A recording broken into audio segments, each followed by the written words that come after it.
In the dusty, rolling hills of northwest Missouri, there lies a small, unassuming town called Skidmore. To a passerby in the late 1970s, it looked like any other farming community, quiet, hardworking, and tight-knit. But beneath this peaceful surface, a dark cancer was growing. For over 20 years, the 440 residents of Skidmore lived in a state of constant, paralyzing fear. This wasn't fear of a natural disaster or an invading army. It was fear of one man. His name was Ken Rex McElroy. Ken McElroy was not your average criminal. He didn't hide in the shadows. He operated in broad daylight, often with a smirk on his face and a loaded shotgun in his hand. Standing over 6 feet tall and weighing over 200 pounds, with thick sideburns and a piercing gaze, he was a physical force. But his real power lay in his absolute disregard for the law and human life. He was a livestock thief by trade, but terror was his true profession. He spent decades stealing cattle, burning down barns, and assaulting anyone who dared to look at him the wrong way. And yet, for 20 years, the legal system remained silent. Every time he was arrested, witnesses would suddenly disappear, or their memories would fail them in court. Ken McElroy had figured out the ultimate flaw in the American justice system. If you scare the witnesses enough, the law becomes powerless. The stories of McElroy's cruelty are legendary and horrifying. Perhaps the most famous is the story of Trina McLeod. When Trina was just 12 years old, McElroy set his sights on her. He began a campaign of grooming and intimidation that would shatter her family. When Trina's parents tried to stop him, McElroy didn't just threaten them, he acted. He burned their house to the ground and shot the family dog in front of them. Eventually, through a combination of fear and manipulation, he forced Trina to marry him when she was only 14. This wasn't a marriage. It was a legal maneuver. In those days, a wife could not be compelled to testify against her husband. By marrying her, he silenced the primary witness to his own crimes. But it wasn't just children who were his victims. He targeted the elderly, the weak, and the respected members of the community. He would follow farmers home at night, parking his truck at the end of their driveways with his high beams on, just letting them know he was watching. He would walk into the local tavern, the D&G, and place a loaded rifle on the bar while he drank, staring down anyone who dared to speak.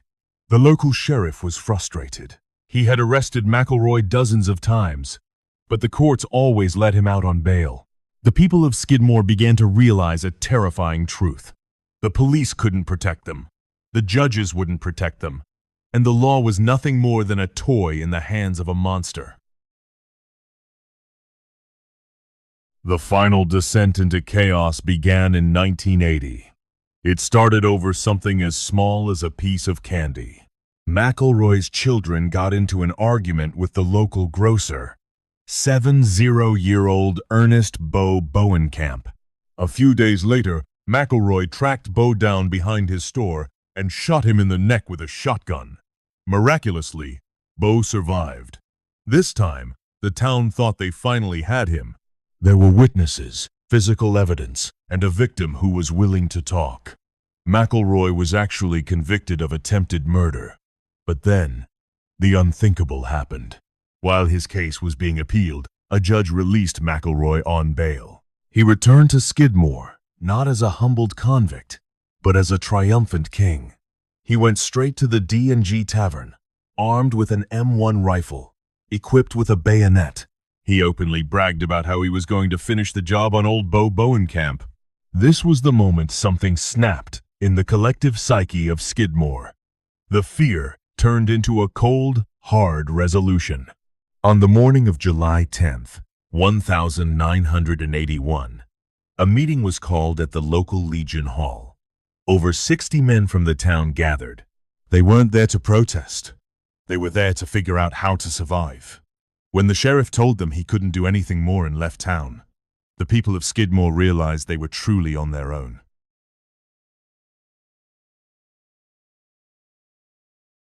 Shortly after the meeting, McElroy pulled his silver Chevy Silverado up to the D&G Tavern. He sat inside with Trena, drinking a beer, acting as if he was untouchable. But outside, the crowd of 60 men began to surround his truck.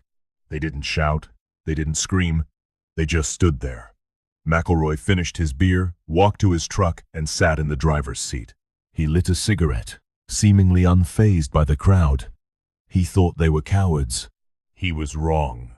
Suddenly, shots rang out from 2 different directions. Glass shattered. Metal twisted.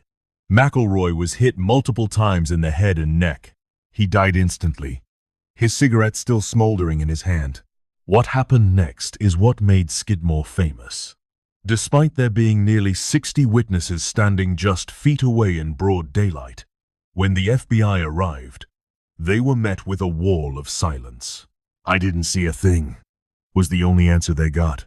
Even Trena's testimony wasn't enough to secure an indictment. A grand jury refused to charge anyone. To this day, the identity of the shooters remains a secret that the town will likely take to its grave. Was it murder? Or was it a community performing a necessary surgery to remove a cancer that the law refused to touch? In Skidmore, they don't call it a crime. They call it the day the town finally found its peace. And 40 years later, the silence still speaks louder than any confession ever could.